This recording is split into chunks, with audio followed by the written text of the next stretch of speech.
सवाल ये नहीं है कि आपको क्या पसंद है।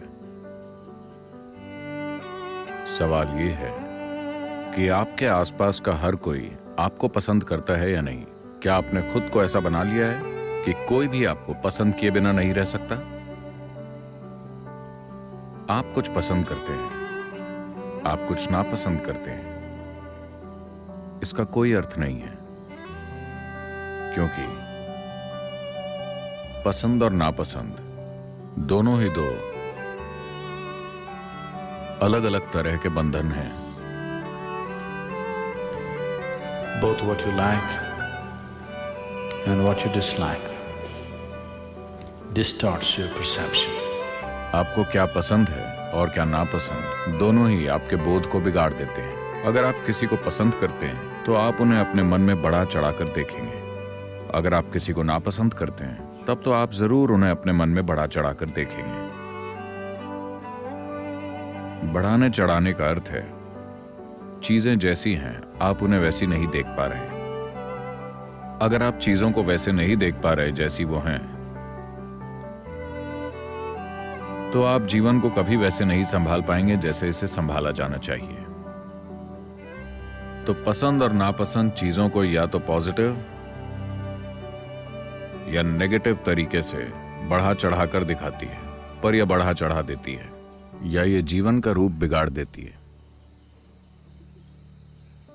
तो आप क्या पसंद करते हैं यह महत्वपूर्ण नहीं है। क्या आपने खुद को ऐसा बनाया है कि न सिर्फ लोग बल्कि हर चीज आपको पसंद करे। आपके आसपास मौजूद हर प्राणी आपकी उपस्थिति पसंद करे, यहां तक कि फूल, पौधे और पेड़ भी आपको पसंद करें। पेड़ पौधे मुझे कैसे पसंद कर सकते हैं? वो इस बात को लेकर काफी संवेदनशील होते हैं कि आप कौन हैं।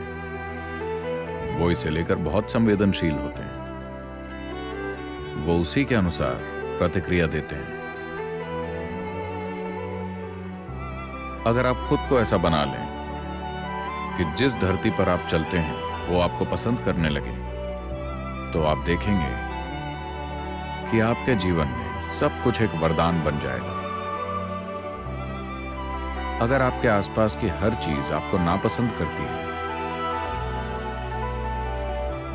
तो आप देखेंगे कि आपके आसपास की हर चीज जो वरदान बन सकती थी एक श्राप बन जाएगी। इस समय मानव जीवन पर कोई श्राप नहीं है।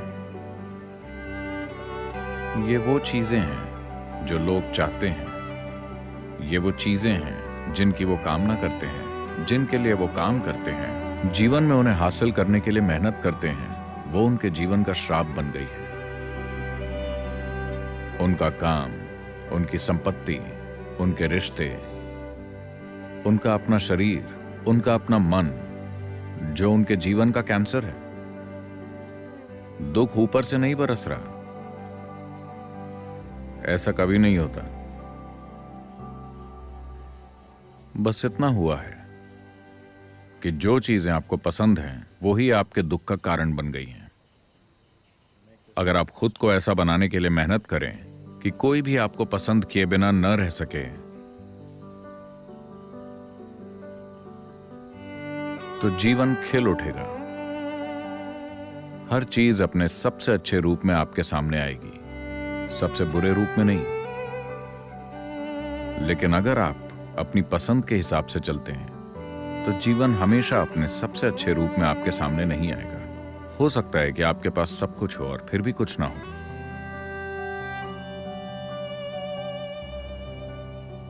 तो आध्यात्मिक प्रक्रिया अपनी पसंद की चीजें पाने के बारे में नहीं है।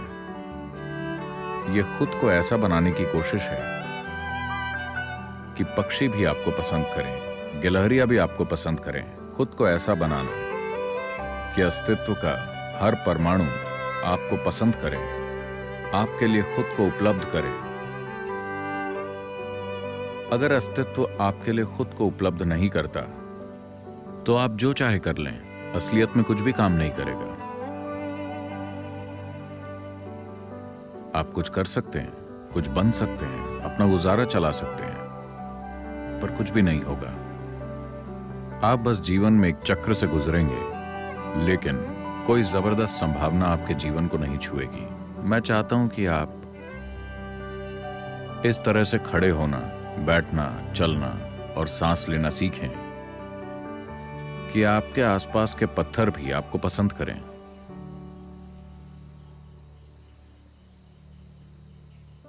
मुझे कैसे पता चलेगा कि वो मुझे पसंद करते हैं या नहीं? आपको जरूर पता चल जाएगा। अगर आप में वैसा बनने के लिए संवेदनशीलता है, तो आप में यह बात जानने की संवेदनशीलता भी होगी। अगर आप उन चीजों को लेकर कभी संवेदनशील नहीं हैं, तो आप में जानने की संवेदनशीलता भी नहीं होगी, वरना आपको साफ पता चल जाएगा। ऐसा मत बनिए कि हर बात आपके कानों में चिल्लानी पड़े। आपको ऐसा बनना चाहिए कि किसी के बोलने से पहले ही आप उन्हें देखकर बात समझ जाएं। इसके लिए आपको एक स्तर की ग्रहणशीलता की जरूरत होगी।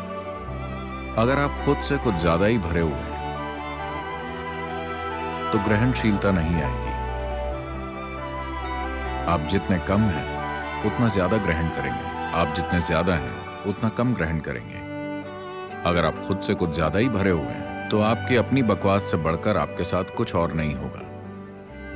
अगर मैं जैसी कोई चीज नहीं है, तो बस यहां बैठिए, पूरा ब्रह्मांड आपके भीतर नाचेगा।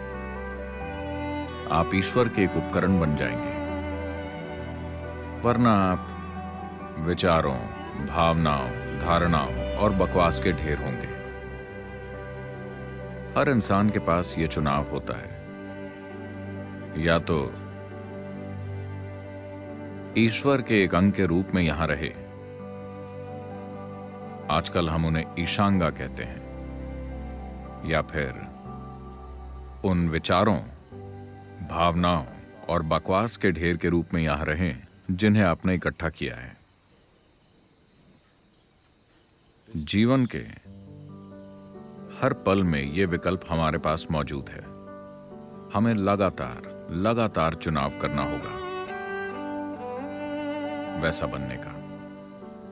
अगर यह कोशिश मौजूद है, तो यह आपको कृपा के एक बिल्कुल अलग स्तर पर पहुंचा देगी, जहां हर पत्थर, हर कंकड़, हर चट्टान, हर पेड़ और हर परमाणु आपसे ऐसी भाषा में बात करेगा जिसे आप समझ पाएंगे। वरना आप इस विशाल ब्रह्मांड में अकेले होंगे और हमेशा असुरक्षा, अस्थिरता और मानसिक उथल-पुथल महसूस करेंगे। यह विकल्प है, यह भेंट नहीं है, यह विकल्प है। अगर आप सही चुनाव करते हैं, तो सही चीजें होंगी। अगर आप गलत चुनाव करते हैं, तो गलत चीजें होंगी। अस्तित्व में हमेशा न्याय होता है। मैं चाहता हूं कि आप ये समझें। ये किसी को नहीं छोड़ता, ये किसी को नहीं छोड़ता। ये सामाजिक ढांचों की तरह नहीं है कि कुछ लोग गलत काम करके भी बच निकलते हैं। इस अस्तित्व में ये किसी को नहीं छोड़ता। इससे फर्क नहीं पड़ता कि आप कौन हैं। अगर आप छत से कूदेंगे, तो धरती आपकी टांग तोड़ देगी। हाँ? राजा रंग फकीर, हर कोई नहीं बच सकता। कोई फर्क नहीं पड़ता कि आप कौन हैं। किसी को छूट नहीं मिलती और किसी पर रोक भी नहीं है। जो कोई भी इच्छुक है, हर किसी के लिए संभावना खुली हुई है। हर किसी के लिए एक डंडा भी है। आप सही चुनाव कीजिए, सब कुछ खुला हुआ है। आप गलत चुनाव कीजिए, हर चीज आपको अलग तरीके से गूंथेगी। तो अगर दर्द आए, कष्ट आए, दुख हो, तो ये आजू बाजू देखने का समय नहीं है। ये हमेशा एक समस्या रही है। अगर आप दुखी हैं, तो आपको लगता है कि किसी और को ठीक करना होगा। नहीं, अगर आप दुखी हैं तो इसे ठीक करना होगा, किसी और को नहीं। नहीं, मैं दुखी हूं, मेरे लिए परिस्थिति को ठीक कर दो। नहीं नहीं, अगर आप दुखी हैं तो किसे ठीक करना होगा? अगर आप बीमार हैं तो किसे दवाई देनी होगी? क्या आपके बीमार होने पर हम किसी और को दवाई दे दें? अगर आप भूखे हैं तो क्या हम किसी और को खाना दे दें? नहीं, काम तभी बनेगा जब वो इसे दिया जाए, है ना? अगर भोजन और दवाई के बारे में ऐसा है तो क्या ये हर आयाम के बारे में सच नहीं है कि अगर आप दुखी हैं तो किसी और चीज या इंसान को ठीक करने की जरूरत नहीं है, सिर्फ इसे ठीक करना होगा। इतनी सरल सच्चाई समझने के लिए लोग कई जीवन काल लगा देते हैं। उन्हें लगता है कि किसी और को ठीक करना होगा। एक दिन की बात है, शंकरन पिल्ले अपने दोस्तों के साथ शराब पीने गया।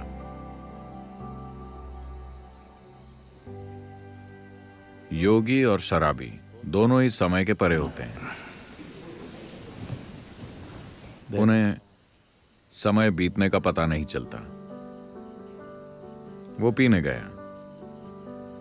उसका इरादा 8 बजे तक घर वापस पहुंचने का था, पर वो लगातार शराब पीता रहा और उसे समय का ध्यान नहीं रहा। जब उसने घड़ी देखी तो रात के 2:30 बज रहे थे। देर हो गई थी और वो घर जल्दी पहुंचना चाहता था, इसलिए उसने एक शॉर्टकट लिया। वो लड़खड़ाते हुए शॉर्टकट से जा रहा था कि तभी कांटों वाली झाड़ियों में गिर गया।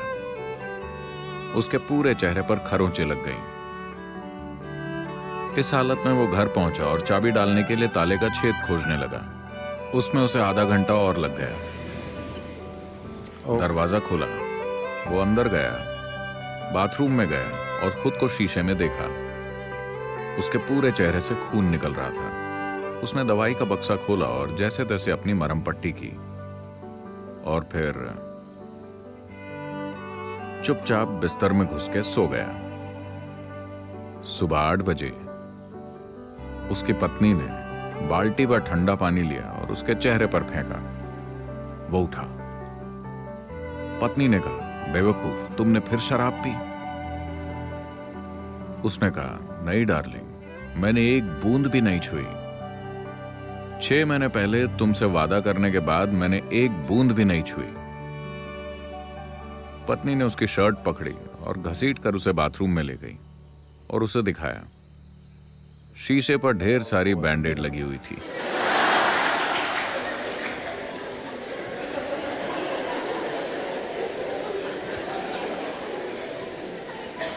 ये ऐसे काम नहीं करता।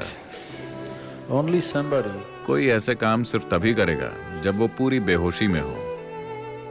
दर्द यहां हो रहा है, आप उसे वहां ठीक करेंगे, क्योंकि आप पूरी तरह से बेहोश हैं या नशे में धुत हैं।